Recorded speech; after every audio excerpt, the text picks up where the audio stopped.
Hi, I'm the Rap Critic. Let's talk about Desiigner. It's Desiigner, right? Unless the double I is like a typo? Well, why the hell are there two I's in it? Is it some sort of vision-related gag or something? Well, anyway, let's talk about Desiigner. Or just design. I'm just gonna go with designer. So back in, wait. As far as I'm seeing, he's only made 3 songs. So the guy who just had the #1 song in the country has only recorded 2 songs prior? This doesn't sound right.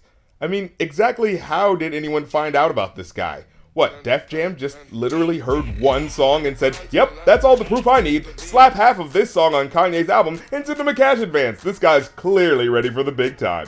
You know, I think labels are just so scared of losing out on any trending rappers that they just fling record contracts out to any artist with a Twitter following number that has a comma in it. Because in this day and age, it has been proven that musicians can be quite fruitful without the need of a record label. Just think of all the money record execs are mad that they're losing out on from cats like Chance the Rapper and Macklemore, and how they proved that you can have mainstream success without the use of a major label. I think that fact is scaring the pants off of Warner, Universal, and EMI. So they're signing any artist showing commercial promise on the earlier, less music industry experienced side of their careers. And that's the main reason why this happened. Oh yeah, judging by the amount of songs you have in your catalog, the people have been waiting for an earth-shattering 9 minutes. Sorry, I'm not coming off as jealous, am I? I'm more worried. I'm willing to bet that in 5 years we're going to see the behind-the-scenes special on how Desiigner barely got 3% of the overall profit from his music and merchandise, and owns none of the publishing rights. Mark my words. I mean, I hope that he's gonna be able to negotiate his contracts properly, but hip-hop history has shown that that's not gonna be the case. I got broads in Atlanta, just to lean the family. Now I know what you guys are waiting for. This is the point where I say that this guy sounds like Future, with the brave, groundbreaking piece of information that might be. But let me let you guys in on a little secret. Have you ever listened to underground rap? I don't mean guys like Action Bronson or Danny Brown, guys who only count as underground because they don't have hit songs yet. No, I mean underground, like no one knows them outside of their hometown underground. Yeah, go listen to your local rap radio station when they play their local talent, and especially in the South, you might find a little pattern. Everyone sounds like Future. Yeah, contrary to what most may believe, the underground isn't some purity zone where every rapper is a boundary-pushing musician being shut down by a music industry that won't dare show true, raw talent. Nah, most of it's just a hopeless dredge of copycats, imitating whatever's popular and easiest to imitate. And Future's the one right now doing the easiest trend, being a mumble-mouthed drug dealer slathered in autotune that makes any vocal mistakes sound cool instead of awkward and disjointed. No, seriously, go to the limelight hour of your local rap stations where they play regional artists on Sundays at 11 p.m. because, you know, they play real hip-hop when no one's awake. And you'll see that Desiigner is not alone in his attempt to replicate what's popular. Let's not act like, call off the dogs everyone, we found the one Future imitator. Truth is, in 2016, if you're signing a guy after he's only made 3 songs, chances are pretty good that he's going to sound like Future. Then again, what's especially baffling in this guy's case is how not only has he emulated Future's style, he's actually gotten a song that's been more successful than Future. Future has never had a #1 song before, and somehow Desiigner was able to do that in 3. So let's see what could possibly be the reason behind such success by checking it out. Panda. Panda. Panda, panda, panda, panda. Well, here's a good place to start. Why is the song called Panda? Well, apparently there's a white BMW X6 that looks like a panda because of its black and white color scheme. However, I find this little term of endearment to be kind of insignificant because, well, doesn't every car that's painted white and have black tires and a black grille look like a panda color scheme? I just don't see why this particular white car with dark spots around it deserves a nickname any more than any of the other cars. Maybe if it was like a car with giraffe colors or something, yeah, that'd be notable. But if you're giving pet names to a car whose color scheme is essentially just white, yeah, that's not really that compelling. And why does he put so much emphasis around the white car when in the actual verse he talks more about what's going on in the black Phantom one? I be pulling us up in the fantasy legacies. Final feelings, I feel it pull up in the final. Movie killers understand me. Well, if you're hoping anyone will understand you, you should probably work on your enunciation skills. I mean, sometimes I feel like I'm the only one who understands some of these rappers, purely because I actually look at their mouths and listen to the actual consonants when they speak. For instance, there's a point where he says, but pretty much every lyric site I've been to says that he says this. But no.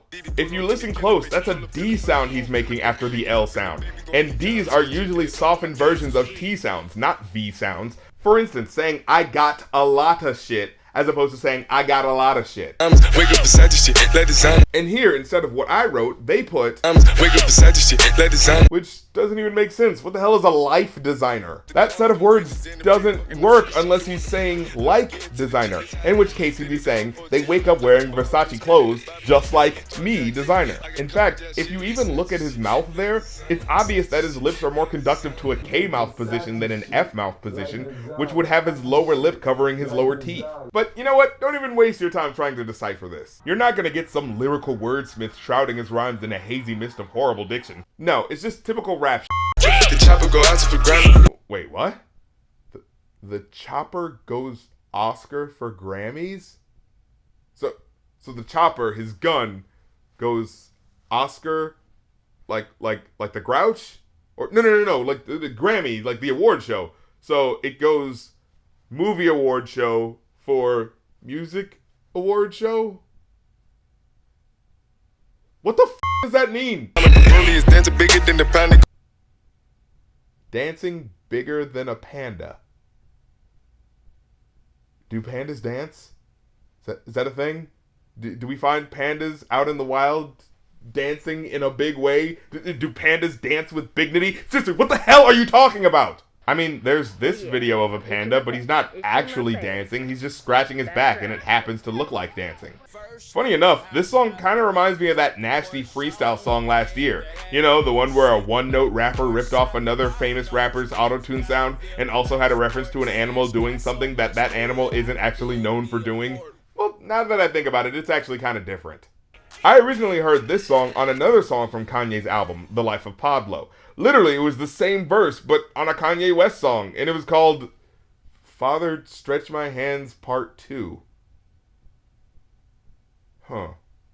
So, this verse that Desiigner just rapped that's purely about drugs, murder, death, and panda cars is somehow supposed to be tied into a song called Father Stretch My Hands Part 2?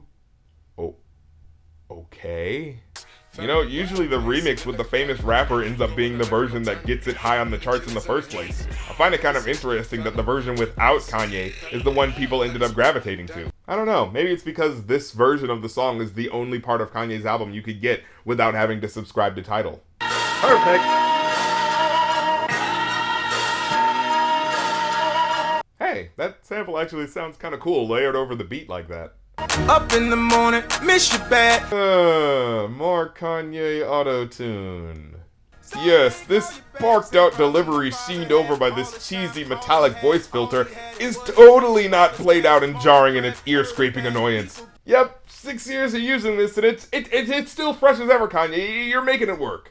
Sorry I ain't call you back, same problem my father had. All his cash, market crash, hurt him bad. People get divorced for that. Oh, but wait, he's actually talking about something. About how his father schemed and planned to make money for his family and how he failed. And how he's trying to do the same thing while hoping that he doesn't fail. So how does he relate this to the original song? In what genius way does Kanye tie it all together? Off the road, jaw was broke, remember we always broke, remember I'm coming back, I'll be taking all the steady. I got broads in Atlanta, just at the lean. Oh, so he doesn't. He just kind of jams Designer's verse in after his, huh? No, for real, how is the narrative for this supposed to go? My father tried to follow his dreams, but it ended up destroying his family. But then I followed my dreams of being an artist, to give my family a better life, and explore my artistic creativity. And now I have sex with women who are from Atlanta. I knew I could do it. I mean, maybe you could say there's like a message about how he's trying to make a better life, but he's being taken down by the materialistic forces of society. I mean, maybe if you like look at it sideways, like with a little dirt kicked in your eye, you could totally make that out.